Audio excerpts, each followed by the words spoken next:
Alpha Team is flying around the forest zone situated in northwest Raccoon City, where we are searching for the helicopter of our compatriots, Bravo Team.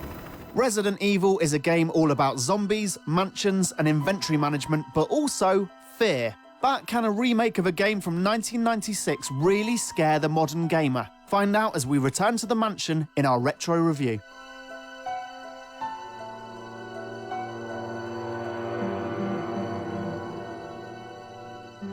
The first game ever to be described as survival horror, Resident Evil tells the story of elite police force STARS and their investigation into a mysterious mansion where all is not as it seems. Originally planned as a remake of the 1989 horror RPG Sweet Home, Shinji Mikami's first game as director ended up moving away from its source material to form one of the most distinctive pieces of design in the history of games. In 2002, Mikami came back to his original game to visually update it for the GameCube, but ended up adding new features, mechanics, and changing the layout of the mansion substantially. Does this newer version manage to outstrip the original, or is it just old game design in a shiny new wrapper?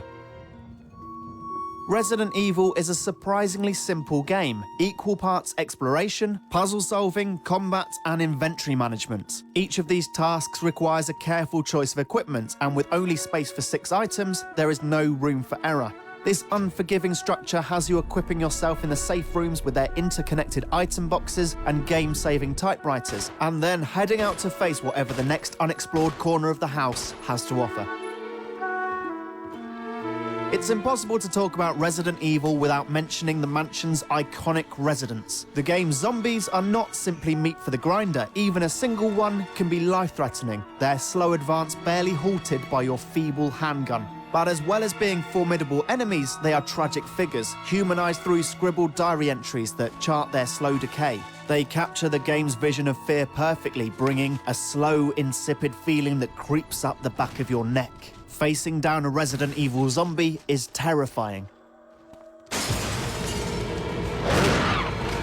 But it's not just the zombies that have been known to strike fear into the hearts of modern gamers, it's also Resident Evil's controls. While they are still difficult to get used to, the addition of a quick 180-degree turn goes some way to remedy this. Like many of the game's more obscure design traits, such as the small inventory or static shooting, the controls are as much a part of the game's character as anything else. We wouldn't want to see a Resident Evil remake without them, and thankfully Mikami has preserved the original design elements perfectly.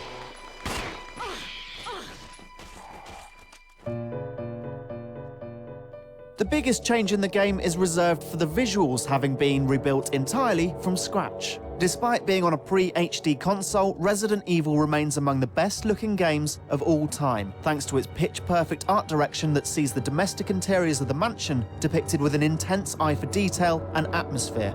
The sheer claustrophobia of the environments is overwhelming, with the camera angles, reflections, and flickering shadows saturating even the most innocent of rooms with fear. This whole place is a killing zone.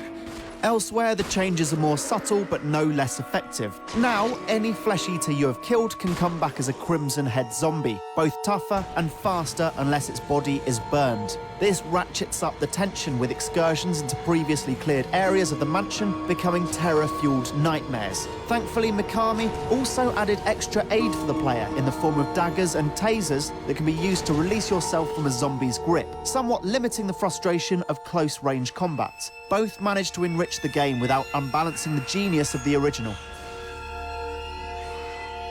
Despite often forcing you to live with its limitations through swift and fatal punishment, Resident Evil's design quirks form a brilliant and cohesive whole.